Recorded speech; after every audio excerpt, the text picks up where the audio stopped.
Et on arrive, mesdames et messieurs, à notre débat principal pour aujourd'hui. Le monde a célébré hier soir le miraculeux voyage nocturne du prophète Mohammed ou Al-Isra wal-Mi'raj. Pour mieux parler de ce sujet, on a le plaisir d'accueillir dans le studio la prédicatrice Magda Aimer. Bonjour. Bonjour, ça va? Alors, tout d'abord, pourquoi a eu lieu ce miraculeux voyage? Quelle était la situation avant ce voyage? Eh bien, le prophète sallallahu alayhi wa sallam, il éprouvait énormément de chagrin, surtout parce que c'était, comme on l'appelle, l'année du chagrin. Sa femme, son épouse Khadija, elle était décédée cette année, et aussi son oncle Abi Talib est décédé dans la même année. Et comme on le sait, Khadija elle a joué un rôle très important pour assister le prophète sallallahu alayhi wa sallam. Elle a fait preuve de compassion, et là pour lui il a perdu vraiment le soutien moral. Et d'autre part, pour son oncle, c'était un protecteur, il le protégeait des mécréants, et il se sentit abandonné. Il n'était pas musulman, mais il le supportait. Absolument. Et le prophète sallallahu alayhi wa sallam était démoralisé, parce que non seulement ceci, il a eu une autre épreuve, c'est que lorsqu'il est allé à Taïf, malheureusement, l'accueil était atroce. Ils étaient réticents à son message, ils l'ont ridiculisé, ils l'ont même torturé, ils l'ont lancé avec des pierres, au point qu'il a été blessé, il a saigné, et il se sentait démoralisé. C'est terminé pour lui. Il a senti qu'il ne peut plus cohabiter avec les habitants de la terre, en quelque sorte. Et c'est là que Allah subhanahu wa ta'ala l'a consolé, et d'une manière merveilleuse. Il lui a dit que si les habitants de la terre ne t'apprécient pas, ils ne savent pas ton statut, qui est très élevé, eh bien les habitants des cieux, qui sont plus vastes que la terre, subhanallah, ils vont te recevoir, ils vont t'honorer, et tu vas voir des merveilles par ce voyage qui a été octroyé au prophète sallallahu alayhi wa sallam comme un mérite pour le réconforter. Un voyage qui a eu lieu à la fois par le corps et l'esprit. Voilà, alors si vous voulez qu'on détaille comment ça s'est passé, voilà, quand il a voyagé pour transmettre son message, et quand il a vu comment l'accueil était vraiment réticent, et là il s'est réfugié dans un petit jardin, et il y avait un jeune homme qui est venu pour s'asseoir à côté de lui, il lui a offert des raisins. Le prophète sallallahu alayhi wa sallam a commencé à manger, il a dit Bismillah ar-Rahman ar-Rahim. Là, le jeune homme, c'est le seul qui a embrassé l'islam. Il lui a dit tiens, mais personne ne dit de telles paroles, excepté des prophètes comme Yunus. Alors là, il lui a révélé qu'il était un prophète, il a embrassé l'islam.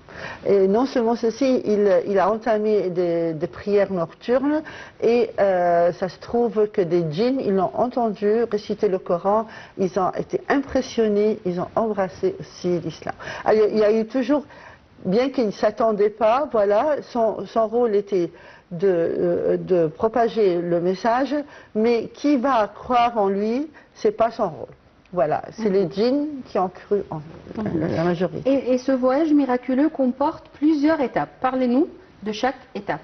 Voilà, alors le voyage a commencé par le fait que lorsque le prophète sallallahu alayhi wa sallam est rentré à la Mecque, en dormant, Jibril, subhanallah, il s'est révélé, il lui a dit, voilà, avec son monture qui est blanche, toute belle, et qui est ni un cheval, ni un âne, entre les deux, vous voyez, c'est une créature, le Borak, créature surnaturelle, qui va voyager, subhanallah, avec ses ailes et tout, et là, son enjambée était aussi longue à la portée de sa vue.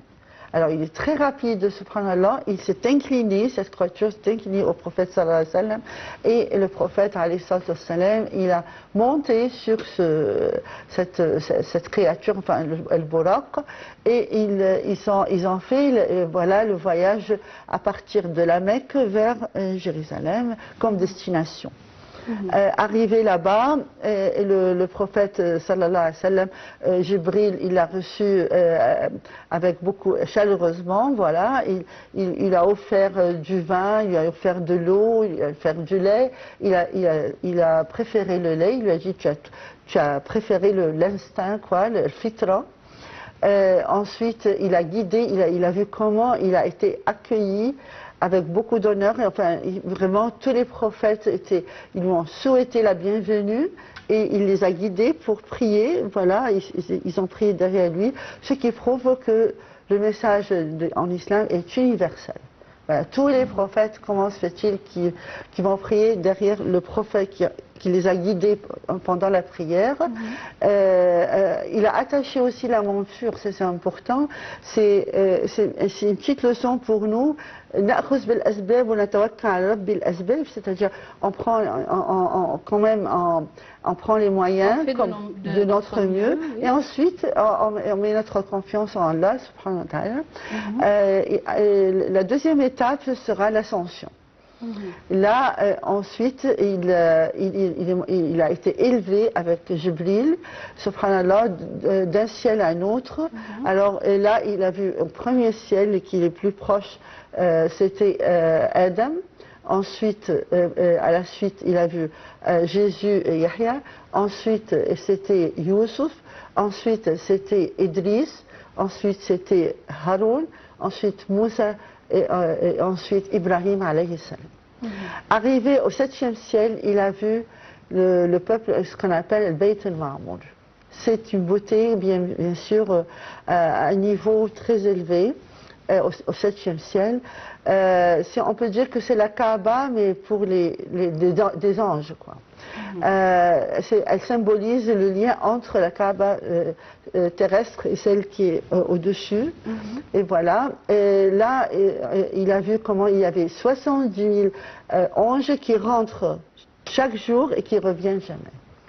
Subhanallah, c'est très très beau. Et ça, c'est le Bayt al-Ma'mour.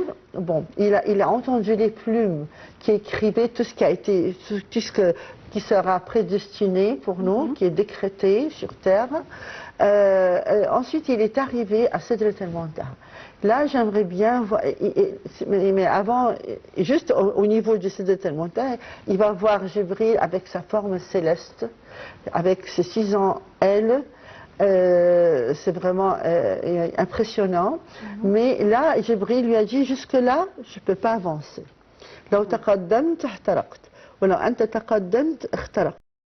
On traduit, si tu avances, voilà, tu peux y accéder. Mais moi, je vais être brûlé. On voit comment que le prophète sallallahu alayhi wa sallam, il avait un niveau plus élevé, il est arrivé vraiment à un niveau, un statut le plus élevé sur terre. Subhanallah, ou même au-dessus des niveaux des anges même, il ne peut pas y accéder. Et là, il est arrivé à Sidrat al-Muntaha, Jibril l'a quitté, bien sûr, et il a eu l'honneur de voir Allah subhanahu wa ta'ala, la rencontre et le dialogue avec son créateur, masha'Allah, à Sidrat al-Muntaha. Et qu'est-ce que c'est Sidrat al-Muntaha? C'est le lotus des limites qu'on appelle.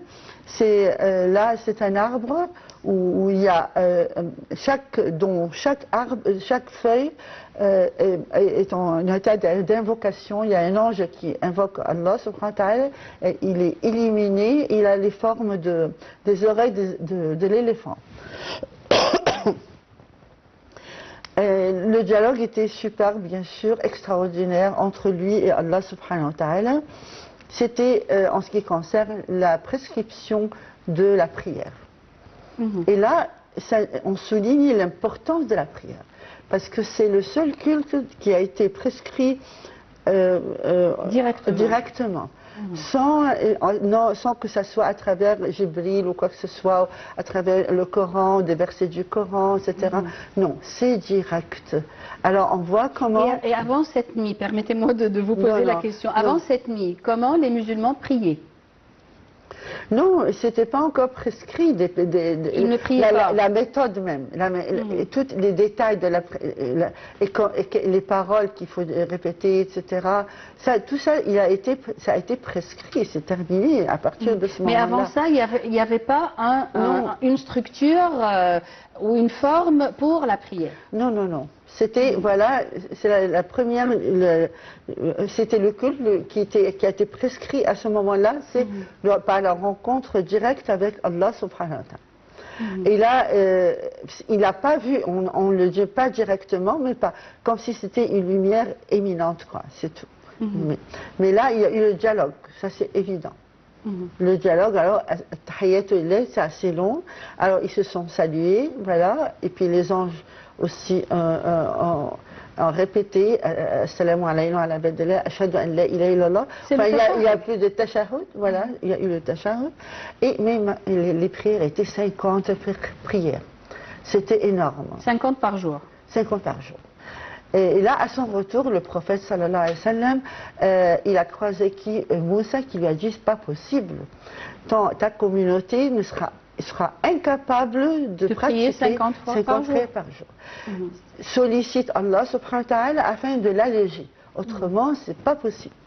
Et il a fait, alors voilà, la navette entre le ciel et puis il revenait, et jusqu'à ce que ça a été réduit à 5 prières par jour, tout en ayant les mérites de 50. Alors, ça, c'est par la miséricorde d'Allah subhanahu wa ta'ala. Alors, on sait que le jour de jugement, la première chose pour laquelle on sera jugé, c'est la prière. Si elle n'a pas été exécutée correctement, bien, toutes les œuvres ne sont pas valides. Voilà. Bon, là, ça s'est terminé, mais à son retour, bien sûr, qu'est-ce qui s'est passé? Les mécréants, ils n'ont pas cru, ils l'ont accusé d'être un mensonger, il dit qu'il est un menteur, et que c'est du mensonge, et il faut nous prouver que ceci est véridique. Subhanallah. Abu Bakr al-Siddiq, bien sûr, le compagnon du prophète, tout de suite, il a dit, bon, tout de suite, il a cru en lui, et c'est pour ça qu'il a été nommé As-Siddiq. Mais quant aux mécréants, ils ont dit, voilà, si c'était vrai, il faut que tu nous décris le temple de Jérusalem. Tout de suite, Allah subhanahu wa ta'ala a fait apparaître le temple devant lui, enfin, et il a décrit avec tous les détails. Ensuite, une façon pour le défier pareil, ils lui ont dit, ben, si c'est vrai, et voilà, décris-nous qu'est-ce qui se passait dans le désert cette nuit. Ben, il a dit, voilà, j'ai vu une caravane des mécréants, il y avait des chameaux, et le nombre de chameaux, il les a cités en détail. Il y avait même un chameau, une chamelle qui était égarée, et voilà, le lendemain, tout a été vraiment exact comme il avait décrit. Subhanallah, et voilà, on apprend énormément de leçons de cette expérience, parce qu'il faut citer qu'est-ce qu'il a vu là-bas. Parce que là, c'est les merveilles. Qu'est-ce que c'est ces merveilles? Il a vu, subhanallah, l'enfer et le paradis. Là, on voit qu'il a vu les fleuves du Nil, subhanallah.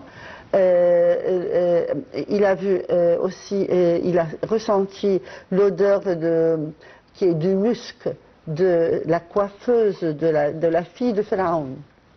Parce qu'elle a été torturée, Pharaon l'avait torturée parce qu'elle avait embrassé l'islam secrètement, et voilà comment elle a été récompensée, Inch'Allah, dans le paradis. Aussi, il a vu le châtiment, plusieurs châtiments qui sont terribles, atroces, comme quoi, par exemple, la médisance, il a vu des gens qui avaient des ongles en cuivre et se griffaient.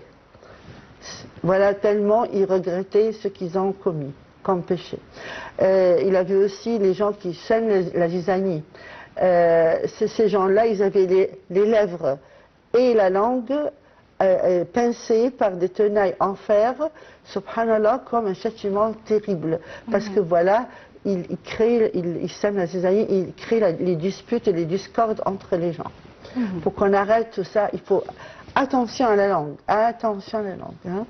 Et puis ensuite, il a vu par exemple les gens qui accaparent par exemple les biens des orphelins. Il les a vus manger des boules de feu, pardon, des boules de feu par la bouche qui sortaient de l'arrière.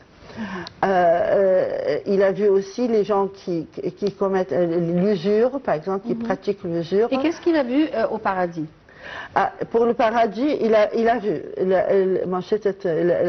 la coiffeuse et les fleuves. Mais c'est surtout les châtiments, les différents types de châtiments. C'est énorme. En ce qui concerne les leçons tirées de ce voyage, ils sont énormes.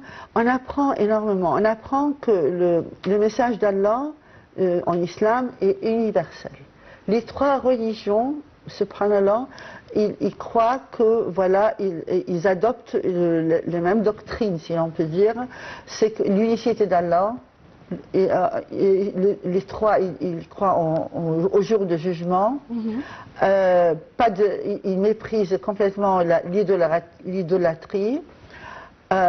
Subhanallah, les valeurs morales, les trois, ils sont les mêmes. Ils sont les mêmes, les 10 commandements, etc. Subhanallah, on a le même Dieu, l'unicité d'Allah. Alors pourquoi est-ce qu'il y a eu ces discordes après? Il n'y a pas d'intérêt. Et le prophète sallallahu alayhi wa sallam, il est le dernier des prophètes, c'est tout. Mais le message est le même à partir d'Abraham jusqu'à nous. On apprend aussi l'importance de Jérusalem. Jérusalem, subhanallah, elle était tout d'abord en islam la Qibla. Et ensuite, après, par le temps, le prophète sallallahu alayhi wa sallam, il voulait la changer parce que c'était la Qibla des Juifs. Enfin, voilà, il cherchait une autre Qibla. Et l'ordre a été prescrit pour lui pendant la prière, pendant le recours, quand il se penchait ainsi dans la mosquée de Qibla. Et voilà, il a changé, la Qibla a été changée modifiée pour être Bayt al-Haram. On apprend aussi l'importance et le rôle de la femme.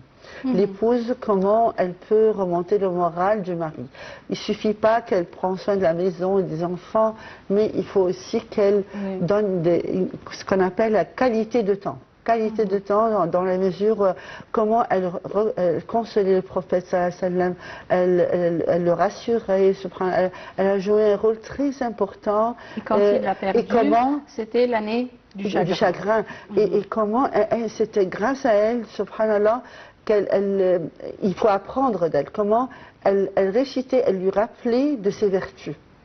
Ah mais la yurzik Allah abadan, Allah va jamais t'abandonner, voilà. Deuxièmement, il lui dit, rappelle-toi, tu vois comment tu as plein de qualités. Tu es généreux envers les invités, par exemple. Tu assistes quiconque est dans le besoin. Tu dis la vérité, tu mens jamais. Tu soudes les liens de parenté, etc., etc. Tout ça, c'est important au moment où il était vraiment dans le pétrin. Merci beaucoup, la prédicatrice Magda Amel, pour vos éclaircissements sur les merveilles de ce voyage miraculeux du prophète Mohammed. Merci, mesdames et messieurs, pour votre attention et à la prochaine.